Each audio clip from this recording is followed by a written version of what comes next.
পরিচ্ছন্নভাবে পরিষ্কারভাবে বলে দিতে চাই, আমি মন্ত্রীকে বলেছি আমি এটা করতে পারি না, আমি উপদেষ্টাকে বলেছি আমি এটা করতে পারি না, আমি বলেছি I am the last man to do it, I am the last man to do it, আমি করতে পারবো না। তিনি কেন এই ধরনের বক্তব্য দিলেন আমাদের মাথায় আসছে না। নতুন রাষ্ট্রপতি নির্বাচন করতে হবে। পদত্যাগ করতে আসেনি, পদত্যাগ করব না।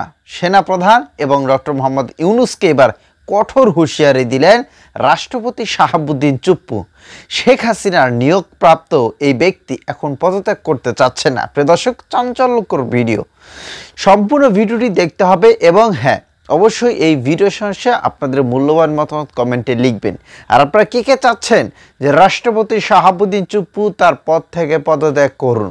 যখন সারা বাংলাদেশে একটা ক্ষোভ উঠেছে, একটা সবার জনমনে প্রশ্ন উঠেছে, সবাই বলছে যে রাষ্ট্রপতি শাহাবুদ্দিন চুপ্পু আপনাকে আপনার পদ থেকে সরে যেতে হবে, পদত্যাগ করতে হবে, আপনি দ্রুত এই পদ থেকে চলে যান, ছেড়ে দিন, আপনি আপনার সম্মান এখন পর্যন্ত রয়েছে, কিন্তু যদি আমরা আন্দোলনে নামি তাহলে কিন্তু আপনার সম্মান আর থাকবে না, শেখ হাসিনার মতো আপনাকেও দেশ থেকে পালিয়ে যেতে হবে। আর ঠিক তখনই এই বিষয় নিয়ে কথা বলেছেন রাষ্ট্রপতি শাহাবুদ্দিন চুপ্পু। কথা বেশি পারবো না, তিনি কি বলছেন তার কথাগুলো আমরা শুনবো। তারপরে শেখ হাসিনা ভারত থেকে চলে কোথায় গেলেন, কিভাবে গেলেন, আদৌ শেখ হাসিনা? নিউজ দৈনিক ইত্তেফাক তারা কি বলছে? দীর্ঘ 15 বছরের শাসনামল ফলে মাত্র 45 মিনিটের নোটিশে দেশ ছাড়ছে বাংলাদেশ, বাধ্য হন সাবেক প্রধানমন্ত্রী শেখ হাসিনা। গত 5 আগস্টের সেই ঐতিহাসিক গণ অভ্যুত্থানের পর এত দিন ভারতেই অবস্থান করছিলেন তিনি। ইতিমধ্যেই অন্তর্বর্তী সরকার তার কূটনৈতিক পাসপোর্ট বাতিল করে দেওয়ায় ভারতে থাকার বিষয়টি নিয়েও জটিলতা দেখা দেয়। এরপর গুঞ্জন ছড়িয়ে পড়ে ভারত থেকে তিনি অন্য কোনো দেশে পাড়ি জমাতে পারেন, তবে ইউরোপ নাকি মধ্যপ্রাচ্য। কোন দেশে যাবেন সে বিষয়ে কোনো তথ্য পাওয়া যাচ্ছিল না। এ নিয়ে ভারত সরকারও স্পষ্ট কিছু করে জানায় নাই। অবশেষে খবর মিলেছে। তো কি খবর মিলল চলেন সেটাও জেনে আসি।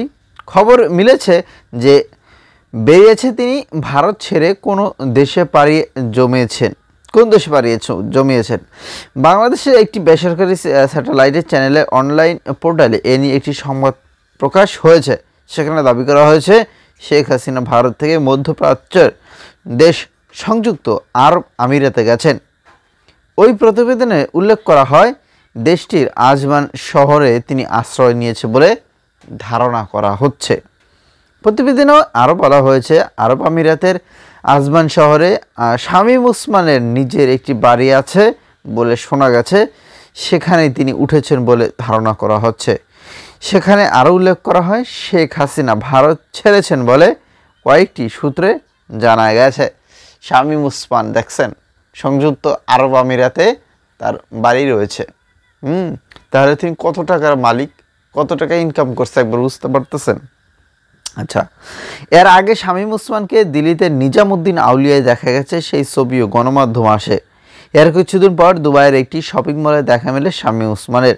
সেখান থেকেই ধারণা পাওয়া যাওয়ায় যে সংযুক্ত আরব আমিরাতেই অবস্থান করছে শামীম ওসমান। সম্প্রতি তানভীর নামের এক মার্কিন প্রবাসীর সঙ্গে শেখ হাসিনার কথোপকথনের অডিও ভাইরাল হয়। সেখানে শেখ হাসিনাকে বলতে শোনা যায় তিনি দেশের খুব কাছে আছেন, যেন চট করে ঢুকে পড়তে পারেন। এদিকে শেখ হাসিনার বিরুদ্ধে দেশে শতাধিক হত্যা মামলা হয়েছে, ফলে ইউনূস সরকার চায় শেখ হাসিনাকে দেশে ফিরিয়ে এনে বিচারের মুখোমুখি করার জন্য। তো এইটা কিন্তু শুধু ইউনূস সরকার না, সারা বাংলাদেশের মানুষই চায়। তো যাই হোক দর্শক শ্রোতা, এই হলো বিস্তারিত ঘটনা। আশা করছি ভিডিও সম্পর্কে মতামত দিবেন।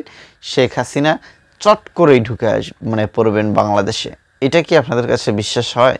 আর রাষ্ট্রপতি শাহাবুদ্দিন চুপ্পু তিনি তার সম্মান থাকা সময়ও পদত্যাগ করবেন কিনা, আপনাদের কাছে কি মনে হয় কমেন্টে জানান। ধন্যবাদ সকলকে।